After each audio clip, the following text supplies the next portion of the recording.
दोस्तों, हम हर हफ्ते बड़ी मेहनत से आपके लिए एक दिल दहला देने वाली एनिमेटेड हॉरर स्टोरी बनाते हैं। तो अगर आप हमारी यानी खूनी मंडे चैनल की कहानियां एंजॉय कर रहे हैं तो हमारे चैनल को सब्सक्राइब कीजिए और हमारी लेटेस्ट वीडियोस की नोटिफिकेशन के लिए बेल आइकन दबाना मत भूलना।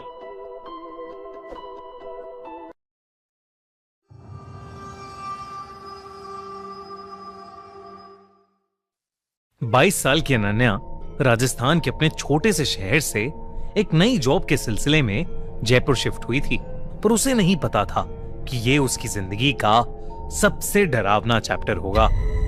ऑफिस के पास ही एक छोटी सी सोसाइटी में उसे एक फ्लैट बड़े सस्ते रेंट पर मिल गया था, पर उस सोसाइटी के लोग बेहद अजीब थे। जब भी अनन्या कहीं भी जाती, वो लोग उसे ऊपर से नीचे तक घूरते रहते। और तो और उस सोसाइटी की कोई मेड भी अनन्या के घर काम नहीं करना चाहती थी।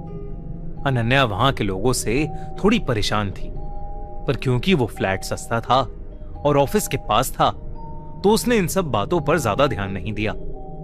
एक रात वो अपनी दोस्त मीरा से फोन पर बात कर रही थी। अचानक मीरा ने पूछा, अनु, ये बच्चे के रोने की आवाज कहां से आ रही है? अनन्या कुछ पलों के लिए चुप होकर आवाज सुनने की कोशिश करने लगी, लेकिन उसे कोई आवाज नहीं आ रही थी।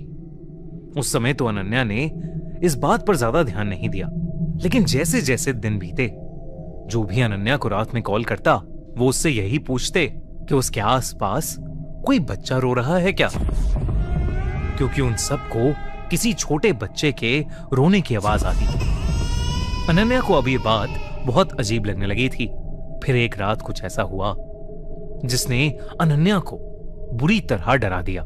उस रात अनन्या गहरी नींद में सो रही थी। रात के करीब 1 बज रहे थे, तभी उसे किसी छोटे से बच्चे की जोर जोर से रोने की आवाज आई, जिससे उसकी नींद टूट गई। पर जैसे ही उसने आंखें खोली, वो आवाज बंद हो गई। अनन्या ने चिल्लाकर पूछा, कौन है? कोई जवाब नहीं आया। फिर अचानक से एक धीमी सी हंसी की आवाज आई, जैसे कोई अनन्या का मजाक बना रहा हो। अनन्या ने उस आवाज की तरफ देखा तो वो चौंक उठी। उसने देखा कि कोई बहुत छोटा सा बच्चा उसके कमरे के दरवाजे के पीछे छुपा बैठा है। अनन्या ने जैसे ही उसकी तरफ देखा, वो बाहर भागा। अनन्या उसके पीछे भागी, पर उससे अपने फ्लैट में कोई भी नहीं मिला। और जब वो अपने कमरे में आई, तो उसके कमरे के शीशे पर किसी छोटे से बच्चे के हाथों के लाल निशान थे। और जब उसने ध्यान से देखा, तो वो लाल रंग खून का था। अनन्या बेहद डर गई थी। सुबह होते ही उसने बिल्डिंग के बाकी के लोगों से इस बारे में पूछा। उसे पता चला कि उससे पहले एक बुढ़िया उस घर में रहती थी। उसे कोई भी पसंद नहीं करता था, क्योंकि लोगों के हिसाब से वो काला जादू करती थी। सोसाइटी में उसके आने के बाद से जिस किसी भी घर पर कोई खुशी की खबर होती थी, वो दुख में बदल जाती थी। कोई नई गाड़ी लेता था तो उस गाड़ी का अगले ही दिन एक्सीडेंट हो जाता था। किसी को जॉब में प्रमोशन मिलता तो उसकी तबीयत इतनी खराब हो जाती कि उसे जॉब ही छोड़नी पड़ती थी। और तो और वो बुढ़िया बिना बताए लोगों के घर से उनके छोटे छोटे बच्चे ले जाती थी और उनके साथ अजीबोगरीब बातें करती थी। कई बार तो बच्चे उसके घर में सोते हुए मिलते थे, जैसे शायद उसने बच्चों को नींद या बेहोशी की दवा खिलाई हो। सोसाइटी वाले उससे बहुत परेशान हो गए थे। सोसाइटी के सेक्रेटरी ने उससे लड़ाई भी की, लेकिन उस पर कोई असर नहीं हुआ। और एक बार तो किसी ने उसे पास के कब्रिस्तान से, एक कब्र से कोई डेड बॉडी निकालते देखा, जिसे वो बाद में अपने घर ले गई। उसके बाद कुछ दिनों तक उसके घर से बहुत शोर आने लगा, जैसे वो कोई बहुत बड़ी पूजा कर रही हो। और फिर एक सुबह उनकी सोसाइटी के सेक्रेटरी का सर काटकर मर्डर कर दिया था। उसकी पूरी बॉडी पर किसी छोटे बच्चे के नोचने के निशान थे। उस दिन सोसाइटी वालों ने उस बुढ़िया को जोर जबरदस्ती से उसके घर से बाहर निकाल दिया, लेकिन वो उन सबको देखते हुए बस हंसती रही। बहुत हंगामा हुआ था उस दिन। जब ओनर ने घर के अंदर जाकर देखा, तो घर के अंदर बहुत सारा तंत्र विद्या का सामान और एक छोटे लड़के का कंकाल मिला। लोग कहने लगे कि उस रात उस बुढ़िया ने काले जादू से एक कच्चा कलवा बनवाया था और उसी कच्चे कलवे ने उसे मारा था। इस इंसिडेंट के बाद काफी टाइम तक वो घर खाली था और उसके बाद अनन्या वहां रहने आई थी। ये सब सुनने के बाद अनन्या बहुत घबरा गई थी। वो अपने घर आई और कच्चा कलवा के बारे में ऑनलाइन पढ़ने लगी। उसे पता चला कि जब साल भर से छोटे बच्चे की मौत हो जाती है तो उसकी बॉडी जलाई नहीं जाती बल्कि उसे दफनाया जाता है। कई काला जादू करने वाले लोग उसकी बॉडी को जमीन से निकालकर उसकी बॉडी पर कच्चा कलवा की साधना करते हैं जिससे वो उस बच्चे की आत्मा को अपने वश में कर लेते हैं और अपना मन चाहा काम करवाते हैं। अनन्या ये सब पढ़कर चौंक गई थी। उसे ये सब बहुत ही खतरनाक लग रहा था। तभी अचानक से घर की लाइट चली गई और घर में अंधेरा हो गया। एकदम से उसे सांस लेने में दिक्कत होने लगी। उसे ऐसा लग रहा था जैसे कोई उसका गला दबा रहा है। पसीने में तरबदर वो किचन में एक गिलास पानी लेने गई तो उसके हाथों से गिलास छूट गया।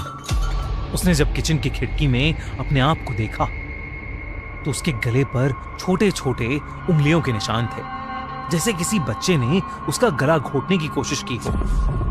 तभी उसे अपने कमरे से एक बहुत तेज आवाज आई, किसी छोटे से बच्चे के बहुत तेज रोने की आवाज।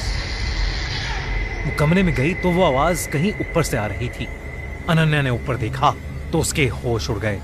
उसकी कबर्ड के ऊपर से उसे धीरे धीरे दो हाथ बाहर आते दिखे और फिर एक बहुत ही खूंखार सा दिखने वाला बच्चे का चेहरा दिखा। ऐसा लग रहा था कि उस बच्चे का पूरा शरीर सड़ चुका है। उस बच्चे के नुकीले दांत और लंबे काले नाखून थे। अनन्या को समझ आ गया था कि ये उसी बच्चे की खतरनाक आत्मा है जिसे वो बुढ़िया घर लेकर आई थी। वो अनन्या को देखकर बहुत ही भयानक तरीके से मुस्कुरा रहा था। इससे पहले कि वो कुछ कर पाती, वो बच्चा अनन्या के ऊपर कूद पड़ा। अनन्या ने फौरन घर का दरवाजा खोला और लिफ्ट की तरफ भागी, पर लिफ्ट बंद पड़ी थी। उसने अपनी घर की तरफ देखा तो लिविंग रूम में वही भयानक बच्चा खड़ा था जो धीरे धीरे उसके करीब आ रहा था। अनन्या ने घबराकर अपने पड़ोसी के घर की बेल बजाई, पर कोई बाहर नहीं आया। तभी अनन्या का फिर से दम घुटने लगा। वो किसी तरह भागकर अपनी सोसाइटी के गेट पर पहुंची तो सिक्योरिटी गार्ड उसे इस हालत में देखकर चौकन्ना हो गया। गार्ड को लगा कि शायद कोई बदमाश सोसाइटी में घुस आया है, इसलिए वो अनन्या के फ्लैट की तरफ भागा। इससे पहले कि वो सिक्योरिटी गार्ड को कुछ बोल पाती, वो सिक्योरिटी गार्ड ऊपर जा चुका था। कुछ ही देर में अनन्या को उस गार्ड की चीख सुनाई दी। वो पीछे पलटी तो उसने देखा कि ऊपर से कुछ नीचे गिरा है। वो उसी सिक्योरिटी गार्ड की लाश थी, गले पर वैसे ही निशानों के साथ जैसे अनन्या के गले पर थे। और ऊपर उसकी बालकनी में वही डरावना बच्चा था, पर इस बार उसकी आंखों से खून बह रहा था। पूरी सोसाइटी में हल्ला मच गया। सूरज उगते ही एक पंडित को बुलाया गया। पंडित ने बताया कि काला जादू करने वाली बुढ़िया तो चली गई, लेकिन उस फ्लैट में अभी भी उस छोटे से लड़के की आत्मा कैद है जिसे उसने कच्चा कलवा बनाया था, और वो एक बहुत ही खतरनाक आत्मा है। अनन्या ने उसी दिन वो फ्लैट छोड़ दिया और कहीं और शिफ्ट हो गई। आज उस फ्लैट को हमेशा हमेशा के लिए बंद कर दिया गया है। अनन्या को फिर कभी वो बच्चा नहीं दिखा, लेकिन आज भी वो किसी छोटे से बच्चे के रोने की आवाज से बेहद डर जाती है। दोस्तों, हमारी अगली हॉरर स्टोरी जो कि है थामा special horror story already live हो चुकी है Amazon म्यूजिक पर। तो जल्दी से इस वीडियो के पिन कमेंट पर क्लिक करो और एंजॉय करो हमारी अगली horror story only on Amazon music. अगर आपको ये वीडियो अच्छी लगी तो हमारा चैनल खूनी मंडे सब्सक्राइब करना बिल्कुल मत भूलना।